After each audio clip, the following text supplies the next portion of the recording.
Welcome to this introduction to meditation designed for beginners. Starting a meditation practice can be daunting. The good news is you don't have to have an empty mind or a spiritual calling. Meditation is a tool for everyday life. There's apparently a Zen saying which goes, "You should sit in meditation for 20 minutes every day, unless you are very busy, then you should sit for an hour."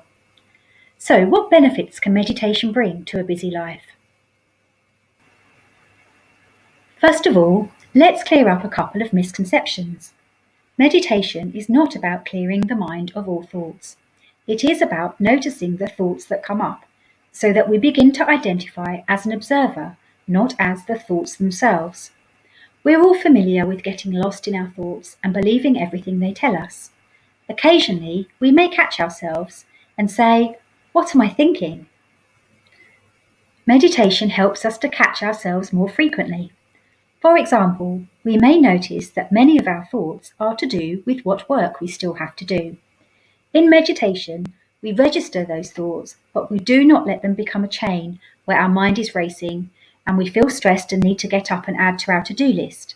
We simply notice that we are thinking about work.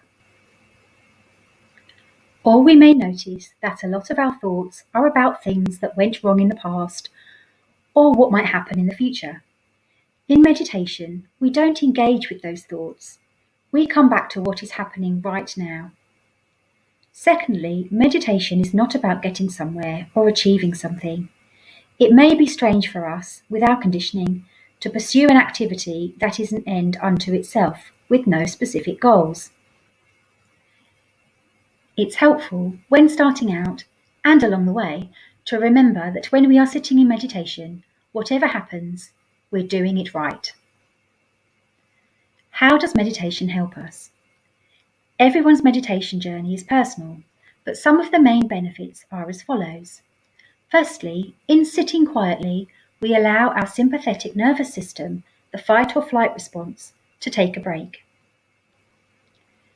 In closing our eyes and slowing our breath, we're sending a message to our brains that there is no immediate danger. This has the physical effect of slowing our heart rate and relaxing our muscles. When we're in this state, we are also able to digest our food efficiently and to cry.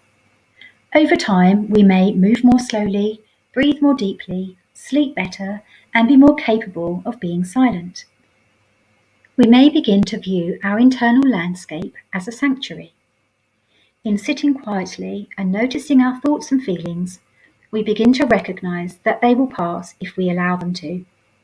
Rather than getting into a spiral of negativity, we can notice early on if there's a pattern that's unhelpful, and we can then begin to gain some control over our thoughts and feelings. So if I notice that I'm feeling stressed about work, rather than feeling swamped by that, I can choose to see that experience as a collection of thoughts and feelings that I am currently having, not something that is part of my identity. I begin to notice the relationship between my thoughts, feelings, moods, and behaviours, and I start to live more in the present. Another benefit is that we begin to be kinder to ourselves and others as we learn to notice our thoughts and feelings without judgment. If we notice we are stressed, we might add another layer of anger or shame or fear onto that, which makes us feel even worse. But if we simply notice without judging, we can retain a sense of calm. The saying, "it is what it is," which you might have found incredibly annoying in the past, will start to have new meaning for you as you learn to accept your current circumstances. We begin to respond rather than simply react. We may begin a journey of healing and seek therapy for unresolved feelings.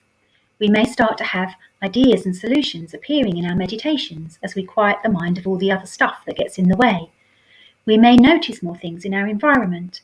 We may begin to pay more attention and respect to our bodies. And we may strengthen our sense of self as we get to know ourselves better without fear. So how is it done? Simply find somewhere quiet and close your eyes. Sitting with a straight spine is often recommended, but if you want to lay down, that's fine as well.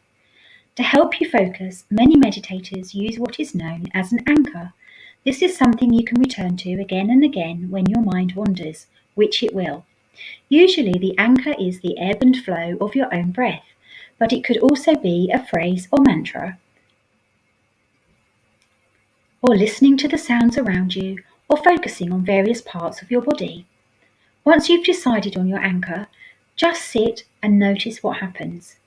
If you're meditating for the first time, your mind could be very busy and you may begin to notice sensations in your body that you had been ignoring.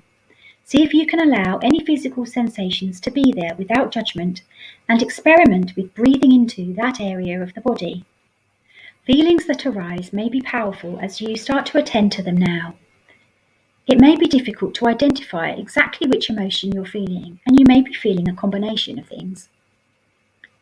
Trying to identify what you are feeling can help you to release the emotion. It can be helpful to say, "I am feeling fear," or "I am feeling angry." This will help the emotion to pass. If you're struggling with very strong emotions that arise again and again, you may need some additional support. In meditation, you will be alone with your thoughts, which is why many people never attempt it. My counselling teacher used to say the goal of therapy is awareness. In meditation, you may start to see the first glimmers of awareness that take you on a path of greater self-knowledge. Most of the time, though, what will come up are random thoughts about what's for dinner or whether you should have said that thing to your boss. You can simply say, "Thank you, I see you, not now," and let the thought go, returning to your anchor. Expect to do this again and again. This is why meditation is called a practice. If you practice for 5 to 10 minutes a day at first, over time you will notice that it is easier to return to the anchor and to keep your concentration. Starting with guided meditations is a good way to help you keep focus. Good luck!